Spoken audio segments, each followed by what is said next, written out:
Mientras en Europa inicia la madrugada y amanece en Asia, así cae la noche en el continente americano y transcurre la mañana y la tarde en el resto del mundo. La noche, bajo la dirección de Claudia Gurizati. La Feria Internacional del Libro de Bogotá vuelve para que vuelvas. Del 19 de abril al 2 de mayo en Corferias. Reencontrémonos en la Filbo. Ven a vivir este reencuentro con más de 1.600 actividades en 14 días de feria y más de 500 invitados nacionales e internacionales que traemos para ti. Reencuéntrate con la literatura, el arte, la música, la cultura. Consulta la programación en el sitio web y compra tus boletas en las taquillas de Corferias o en feriadelibro.com. Aplican términos y condiciones. Buenas noches. La noche bajo la dirección de Claudia Gurizati enciende las luces para que usted siempre vea el punto clave de la noticia.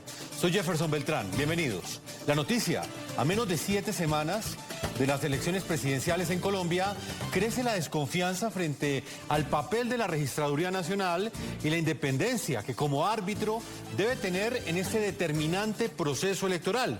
El punto clave de esta noticia: son varios los cuestionamientos y las dudas que quedaron abiertas desde las elecciones legislativas del pasado 13 de marzo. Una de ellas, quizá la más preocupante, es la alta diferencia que hubo entre el preconteo y el escrutinio de la votación de Senado. Vamos a plantearlo y a explicarlo con las cifras. Según el último informe revelado por la Registraduría Nacional de Colombia, mientras que en el preconteo fueron informados un total de 17.453.812 votos, en el escrutinio, tal y como ustedes lo ven en pantalla, fueron contabilizados 18.478.446 votos. La diferencia total fue de 1.024.634 votos. Sumado a esto, en el 20% de las mesas de votación fue mal diligenciado el formato de 14, el cual registra y discrimina el número total de votos que obtuvieron los candidatos en cada puesto de votación. ¿Qué piensan ustedes?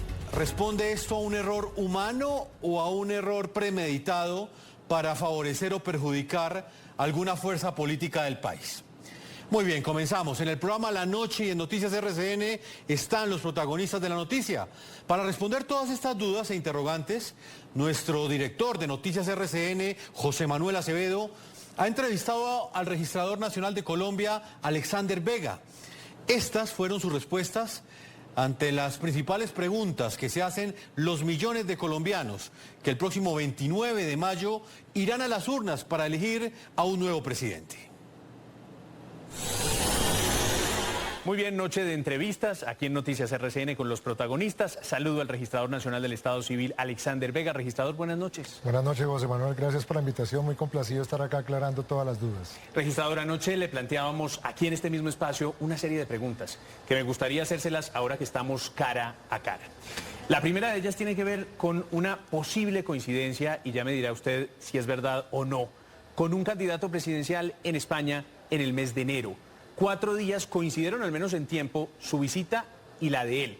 Estoy hablando de Gustavo Petro. ¿Se encontraron? Ninguna, empezando porque era un viaje familiar, pero además de eso, las únicas reuniones que he tenido con el candidato Gustavo Petro han sido de manera oficial en mi despacho, como de otros candidatos. Entonces no coincidió ni presencia ni reuniones, y solo las que he hecho con el candidato Petro y con todos los candidatos es directamente en el despacho de la registraduría. Registrador, en ese mismo viaje a España, usted tuvo oportunidad de encontrarse, ya me dijo usted que era un viaje esencialmente familiar, con algún representante, en todo caso, directo o indirecto, de la firma Indra. De ninguna manera. Eso es de las otras noticias falsas que nos han dicho, no solo en este viaje, sino en los viajes que he hecho a España por temas académicos, que he coincidido en reuniones con directivos de Indra y no ha sido así. Y sobre eso le quiero preguntar. El expresidente Andrés Pastrana dice que usted en febrero del año 2019 actuó prácticamente como lobista, invitó a un grupo de personas a conocer el software de Indra. Y ahora, Indra, para los televidentes, es una de las empresas que manejan ese software o que lo entregó al Consejo Nacional Electoral para efectos de consolidación de estas elecciones. ¿Eso que dice el expresidente Pastrana es verdad o es falsedad? Hay que empezar diciendo que esa pregunta se la he contestado al presidente Pastrana en muchas entrevistas. No he actuado ni como empleado, no he tenido contrato ni vinculación con la empresa Indra, y en la época que él señala, yo me encontraba en España haciendo temas académicos en la universidad, un máster. Entonces decir que invité, primero no tengo relación con Indra, e igualmente Indra también en un comunicado negó esa afirmación porque no tuve ningún vínculo ni he tenido vínculo contractual con Indra. ¿Por qué piensa entonces, registrador, que el expresidente Pastrana insiste tanto en este tipo de preguntas? Yo las he respondido en su momento, le respondí a la revista Semana, igualmente le hemos respondido en todos los medios de comunicación, El Tiempo también me preguntó, pero él sigue insistiendo en la medida que quiere encontrar un vínculo contractual o un posible conflicto de intereses que no existe entre la empresa Indra Colombia y la registraduría o el registrador nacional. Registrador, otra de las preguntas que formulábamos y que es importante que usted haga claridad sobre esto, no tiene que ver con una acusación nuestra, sino con la de un grupo de parlamentarios, especialmente el senador Antonio Sanguino, que dice que su jefe de informática actual, Alejandro Campo, tuvo una vinculación laboral con Indra, que ahora está ahí, en la registraduría, y que eso constituye eventualmente un conflicto de interés. ¿Qué piensa de eso? Dentro de la hoja de vida, el ingeniero Alejandro Campo, que es el gerente de informática de la registraduría, sí trabajó en la empresa Indra, hace más de 8 años también trabajó en la empresa Thomas Gregg, pero ambos impedimentos él los dio a conocer. Y obviamente dentro de la facultad legal que teníamos para revisar el impedimento, él lo manifestó y hemos recibido, porque en su momento a él se le recusó por esa causal y se le resolvió de manera favorable por el tiempo que habla la ley, que superó en ese caso ya más de 5 y 8 años respectivamente. No tenía ningún impedimento y para claridad, él no interviene en la ejecución de los software de escrutinios y mucho menos en el software de consolidación. Pero más allá de lo legal, hay quienes se preguntarán, ¿no existe un cruce de cables, por lo menos ético, que debería ser revisado? ¿A usted no le preocupa esa vinculación que tuvo con Indra, con otras empresas proveedoras de los servicios de la registraduría y que ahora esté como jefe de informática de la ninguna registraduría? manera, porque además el ingeniero Alejandro Campo es un hombre de mucha experiencia en el tema electoral. También ha participado en procesos electorales y ha mostrado transparencia y diligencia. En este momento, los software que se han contratado son los software que siempre se han utilizado en la registraduría. Entonces no es nada nuevo ni es una injerencia que haya tenido frente a la asignación de los contratistas. Oiga, registradora, a la gente no le termina de sonar que haya habido una diferencia entre el preconteo y lo que vino después de al menos 500.000 votos, que además fueron adjudicados a un solo partido, al pacto histórico. Y hay muchas personas que se estarán preguntando esta noche si eso no es más que un error. ¿No le parece muy grave lo que pasó? Mire, yo quiero ya ser enfático y este es el informe que le tengo al país. Y este informe ya lo tiene la Procuraduría, la Fiscalía, lo tienen también los partidos políticos y lo vamos a dejar acá al canal para que lo puedan revisar. Yo puedo decirle hoy al país con toda la certeza que primero no hubo fraude, no existe fraude en Colombia, así lo corroboraron las misiones de observación electoral. Y por un tema muy sencillo, no hay posibilidad de hacer fraude en Colombia teniendo en cuenta las etapas del proceso electoral. La registraduría hace las elecciones operativamente, pero después de las 4 de la tarde los jurados son los encargados de hacer el escrutinio en mesa y luego pasa a los jueces de la República. No es posible porque son varias etapas del proceso. En este informe le puedo decir a Colombia con certeza que no hubo un fraude, pero además de esto, la razón de lo que ocurrió en el preconteo de Senado, José Manuel, es lo siguiente. Se corroboró que 23.000 mesas, 23.000 formularios fueron mal diligenciados por los jurados de votación. Y además de esos 23.000 encontramos 5.109 mesas donde se demuestra un posible dolo porque además de diligenciarlo de manera equivocada, tacharon las votaciones de los candidatos. Paremos ahí porque de pronto la gente no entiende qué es eso de dolo. ¿Qué significa eso? El dolo es la intención manifiesta. Yo quiero mostrarle a los medios de comunicación. Sí. Estos son los formularios que encontramos directamente nosotros. Diligenciados con rayaduras, tachaduras de manera incorrecta y además de eso el estado en que llegó toda la votación de esos jurados.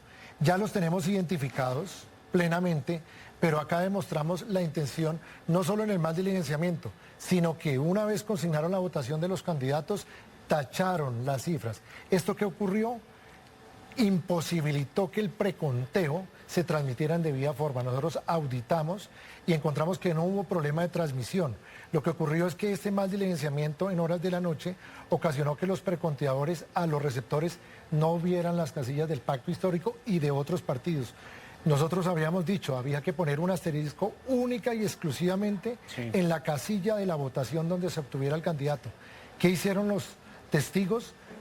Presionaron a los jurados manifestándole que había que poner asteriscos y tachaduras en todas las casillas en blanco. ¿Testigos de qué campaña? De todas las campañas, pero en especial nosotros logramos identificar, por ejemplo, el candidato Gustavo Petro en un Twitter dio la instrucción a sus testigos electorales que ordenar o sugerirle a las mesas de votación llenar todos los asteriscos. ¿Qué originó eso? Eran 6.450 casillas por cada ejemplar de los formularios C14.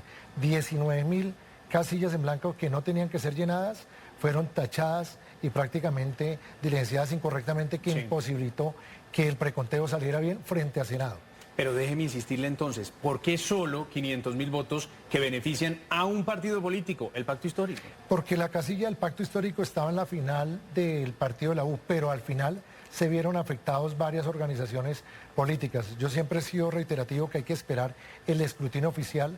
Los jueces han hecho un trabajo muy juicioso, han recontado mesas en todo el país y el Consejo Electoral el día de mañana arranca el escrutinio nacional del Senado. ¿Qué logra demostrarse esto? Que no fue problema de transmisión, que fueron el diligenciamiento de los formularios que imposibilitó que los que mandaban los datos telefónicamente leyeran esas casillas que eran imposibles por las tachaduras y enmendaduras. Todo está documentado en el informe que hicimos con la auditoría y que está en la Procuraduría y en la Fiscalía para investigar estos jurados. Vuelvo al punto, señor registrador, si hay votos para más partidos políticos que aparecieron después del preconteo, ¿por qué solo hemos hablado de los 500.000 del Pacto Histórico? ¿Qué se hicieron los demás? Porque se enfocaron en que este fue el partido que se vio afectado en el día siguiente, el 14 de marzo, donde dio las alertas, donde no habían supuestamente votos en la mesa. Hay que decir, José Manuel, que la información que obtuvieron los partidos, incluido el Pacto Histórico, fue por la información que entregó la registraduría del preconteo. Acá la información... Es decir, ustedes fueron los que les dijeron pilas que aquí hay nosotros unas mesas entregamos la irregulares. información, los archivos del preconteo, y fue gracias a esa información que el Pacto Histórico se dio cuenta de que hacían falta votos en el preconteo. Se encendieron las alarmas, ordenamos la investigación y efectivamente habían otras colectividades que también le faltaban votos. ¿Cuántos votos más le aparecieron a las otras colectividades? Estamos hablando que estamos cerca a 1.026.000 votos, que puede variar entre el preconteo y el escrutinio. Toca esperar cómo se distribuye esa cantidad entre las demás colectividades y candidatos de Senado de la República. Registrador, eso que nos acaba de decir, a mí me parece la mayor gravedad, porque ya no estamos hablando de 500.000, sino de 1 millón de votos que aparecieron por fuera del preconteo. Es que normalmente las diferencias es entre el 1 y el 2%. Exacto. Exactamente. Estamos hablando de más del 7%. Estamos hablando del 7%, eso es lo que hace la variación. Pero queda demostrado que no fue una falla técnica, sino fue una actuación por parte de los jurados de votación en el diligenciamiento de los jurados. Eso lo dice Alejandra Barrios, la directora del MOE, y usted la habrá oído centenares de veces. Ella dice que sí hay una responsabilidad de las empresas encargadas de la transmisión de los datos y que no puede ser que estemos hablando del mayor concierto para delinquir, dice Alejandra Barrios, entre testigos y jurados. ¿Qué responsabilidad le caben a las empresas de la transmisión de datos, pero también a usted como registrador? Nosotros obviamente tenemos la supervisión y seguimiento del contrato con la empresa Isproel. Una de las cosas que primero solicité era que me informara si la transmisión efectivamente se vio afectada o hubo un problema en la transmisión. De acuerdo a este informe de auditoría, nosotros verificamos los formularios de recepción telefónica y encontramos que esas casillas estaban en cero, lo que logra coincidir que la imposibilidad de leer los datos en el formulario de 14 transmisión hizo que no llegaran esos datos para la consolidación del preconteo. No en cámara. El dato que tenemos importante, entre el preconteo y las cámaras que hemos declarado, solo ha variado una curul en San Andrés y Providencia. El día de hoy declaramos Bogotá y quedó igual que el preconteo. Las curules de Paz quedaron igual que el preconteo. Igualmente las consultas interpartidistas variaron menos del 1%. El problema se enfocó en el formulario del Senado de la República. Claro, pero pongamos que son 5.109, como usted ha dicho, los formatos que se diligenciaron aparentemente de manera dolosa, mal, para sabotear las elecciones o provocar lo que está pasando. Eso equivale más o menos a unas 15.000 personas, si tenemos en cuenta que hay 3 por mesa, que pudieron haber participado en ese sabotaje o en ese delito, más bien. ¿Tanta gente se puso de acuerdo espontáneamente para hacer lo que hicieron? Ya la Fiscalía y la Procuraduría entrarán a demostrar si hubo una actuación dolosa y si hubo una unión de voluntades para hacer eso. Lo que sí es claro es que con las pruebas que mandamos de las 5.109 mesas a la Procuraduría y a la Fiscalía, esos formularios tendrán que dar explicaciones por qué una vez que consignaron las votaciones, por qué fueron obstaculizadas rayando la votación para evitar ser transmitidas. En las capacitaciones de la registraduría nunca se habló de llenar con asteriscos como terminaron llenándose. Nosotros dimos la instrucción de que se llenara con guión o asterisco, pero única y exclusivamente la casilla que obtuviera votos el candidato. Por redes empezó a rodar que eso era una posibilidad de fraude y terminaron los jurados y testigos solicitándole a ellos al momento del diligenciamiento llenar todas las casillas. Nosotros no lo hacíamos por un tema de querer evitar la veeduría que hacen los testigos. Lo hacíamos porque sabíamos que si se rayaban todas las casillas podría haber problemas en la transmisión como sucedió.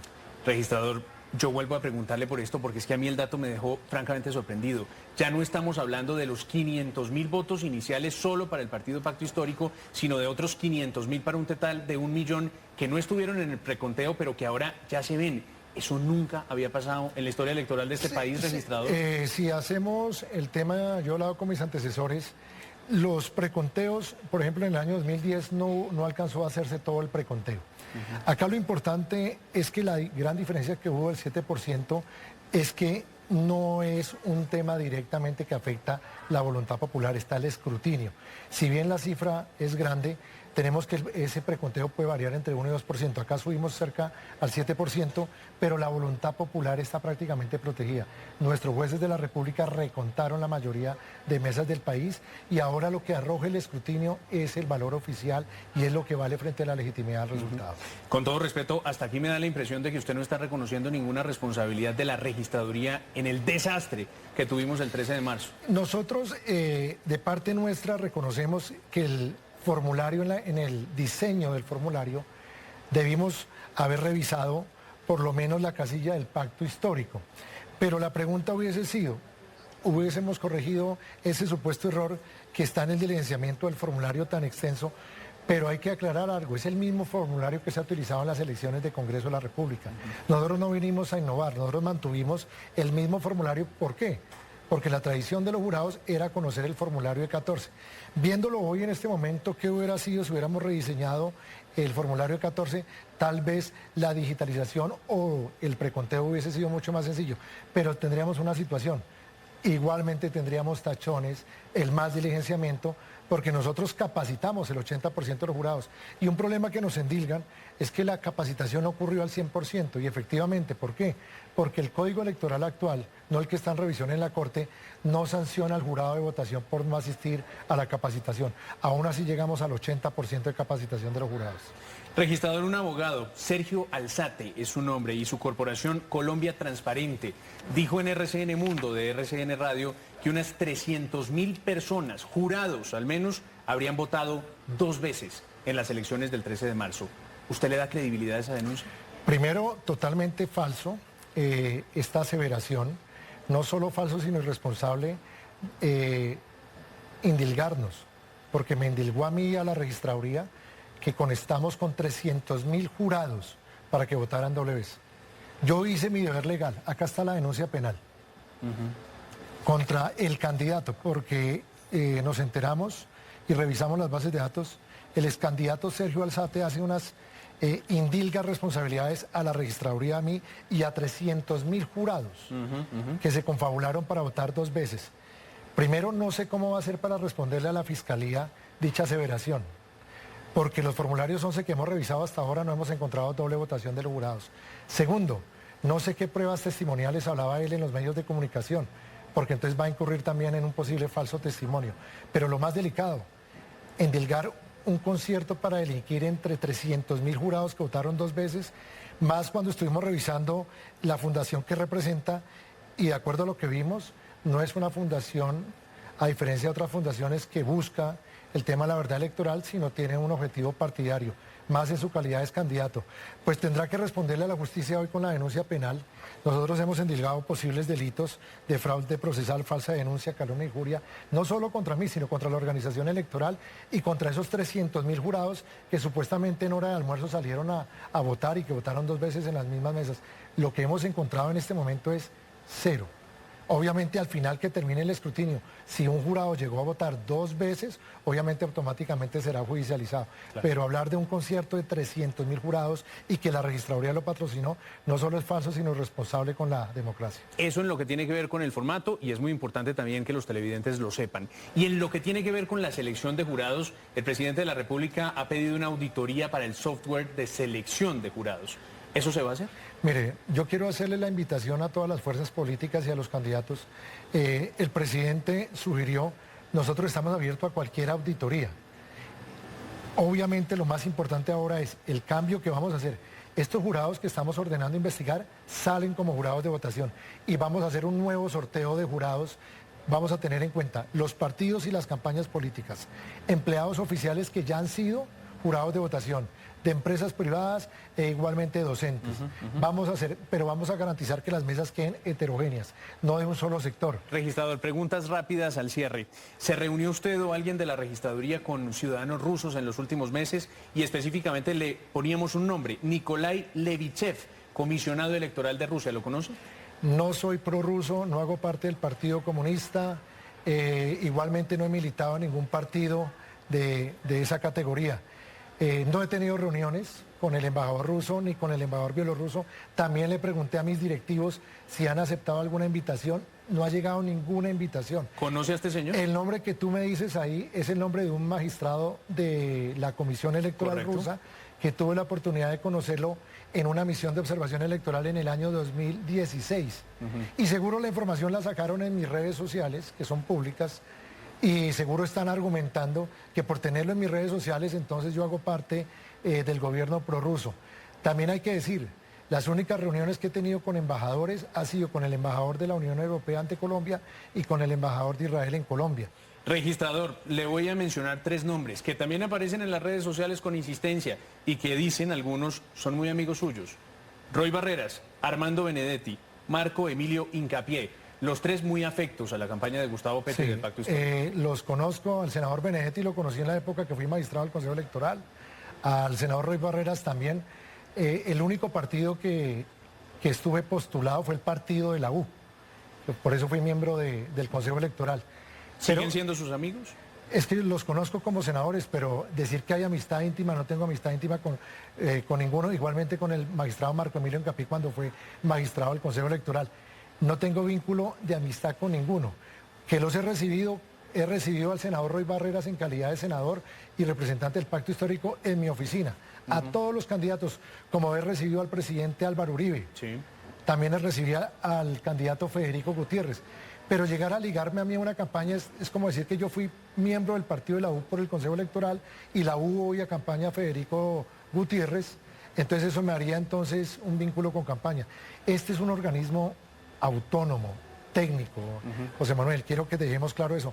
Yo creo que se le está sobredimensionando las facultades del registrador frente a la injerencia del proceso electoral.